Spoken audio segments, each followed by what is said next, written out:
কোনো কিছু চাই না, আমি জাস্ট নাদিমকে চাই। আমি চাই নাদিমের সাথে সংসার করব।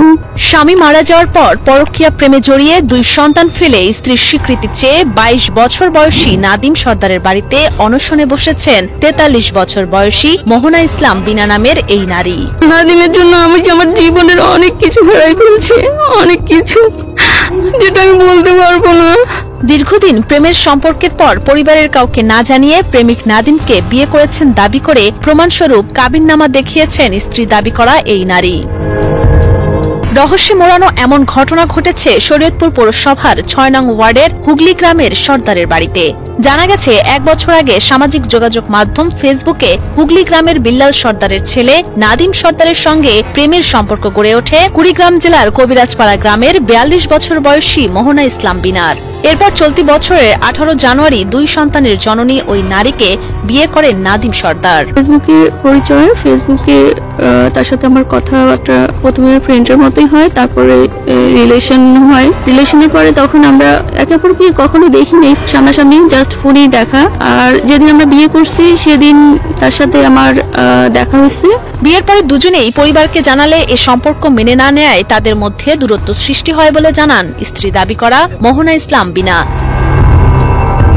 সেই থেকে নাদিম তার সাথে কোনো প্রকার যোগাযোগ না রাখায় বৃহস্পতিবার দুপুর থেকে নাদিমের বাড়িতে এসে স্ত্রীর স্বীকৃতির দাবিতে অনশন শুরু করেন ওই নারী। কে আমার ফ্যামিলি, কে আমি বলি যখন বিষয়টা, তখন থেকেই বিষয়টা একটু সবাই অমত সৃষ্টি করতেছে। নাদিমের ফ্যামিলি, আমার ফ্যামিলি, আমার নিজের জীবনের সাথে অনেক যুদ্ধ করতেছি, এই নাদিম করে আমার ফ্যামিলির সাথে অনেক যুদ্ধ করতেছি, অনেক। তবে এ বিষয়ে অভিযুক্ত নাদিম সর্দারের সাথে মুঠোফোনে কথা হলে প্রেম ও বিয়ের বিষয়ে স্বীকার করলেও তিনি জানান তাকে চাপে ফেলে বিয়ে করতে বাধ্য করেছেন 43 বছর বয়সী মোহনা ইসলাম বিনা। ঘটনা হচ্ছে ও ফার্স্ট টাইম আমার ফেসবুকে করছে, আমি তো ওনার বয়স দেখি নাই, ওনার কখনো করি নাই, ওনার সাথে ওরকম ভাবে আকৃষ্ট হইও না, ওনার সাথে ওরকম ভাবে কোনোদিন কথা বলি নাই। তো বিয়ের ব্যাপারটা হচ্ছে উনি আমাকে ওনার যে ঢাকার আন্টির কাজিন বাসান ছিল, তো ওইখানে মিট করার কথা বলছে, ঠিক আছে। তো ওইখানে মিট করছি, তো বিয়ের ব্যাপারটা হচ্ছে ওইখানে আমার যে কোনো একটা কি না কি করায়, মানে ওইখানে কাগজে একটা সিগনেচার করাইছে, তারপরে হচ্ছে কি হয়েছে না হয়েছে ওটা আমার জ্ঞানে ছিল না। এ নিয়ে অভিযুক্ত নাদিমের মায়ের কাছ থেকে জানা যায় ভিন্ন কথা। তার ছেলের সাথে বাড়িতে অবস্থান নেয়া নারীর বিয়ের কথা স্বীকার করলেও তাদের আবার বিবাহ বিচ্ছেদ হয়েছে বলেও জানান তিনি। যে আমার বোনের এই যে নাদিমের বিয়ে করতে এখন আমরা 2000 টাকা পাড়া দিলাম, ইয়া করতে আপনার বাইরে দিয়ে সিঙ্গেশ্বর পাড়া দিন, আর আপনার বাইরে যায় আমার বোনের লাগে কোনো যোগাযোগ না করে।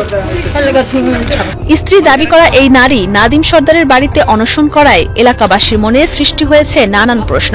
এমন ঘটনায় এলাকার মান নষ্ট হয়েছে বলে জানান তারা। তোর কোনো বিয়ের ডকুমেন্টস নাই, ছবি নাই, ও উইদাউট যেখানে আইসা পড়লো, অথচ নাদিমকে যদি বিয়ে কইরা থাকে তাহলে সেটা নাদিম আর ওই ভালো জানে যে উনি যখন এখানে আসতে পারছে, উনি ওনার নিজে চাপ চলে যাক, নাদিমরে নিয়ে আসুক।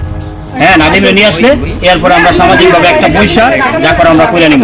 এ ব্যাপারে অভিযোগ পেলে আইনগত ব্যবস্থা গ্রহণ করা হবে বলে জানান শরীয়তপুর সদরের পালং মডেল থানার ওসি মেজবাউদ্দিন আহমেদ। 21 বছর আর 42 বছর দুজনই প্রাপ্তবয়স্ক, এই বিষয়ে আমাদের কাছে অভিযোগ করে অভিযোগগুলো পরে আইনগত যে প্রক্রিয়া আমরা সেই প্রক্রিয়া গ্রহণ করব। সো দর্শক শ্রোতা, ভিডিওতে অবশ্যই লাইক, কমেন্ট, শেয়ার করতে ভুলবেন না। ভিডিওটা যদি ভালো লেগে থাকে অবশ্যই আমার চ্যানেলটি সাবস্ক্রাইব করবেন, পাশে থাকা বেল আইকনটি অল বাজিয়ে দিবেন যেন নতুন ভিডিও আপলোড করার সাথে সাথে সবার আগে আপনার কাছে নোটিফিকেশন যায়। আর যারা ফেসবুক পেজ থেকে ভিডিওটি দেখছেন অবশ্যই আমার ফেসবুক পেজটি ফলো করবেন, ভিডিওটা আপনার বন্ধু বান্ধবের কাছে শেয়ার করে দিবেন। দেখা হচ্ছে নতুন কোনো ভিডিওতে, সে পর্যন্ত সবাই ভালো থাকবেন, সুস্থ থাকবেন। আল্লাহ হাফেজ।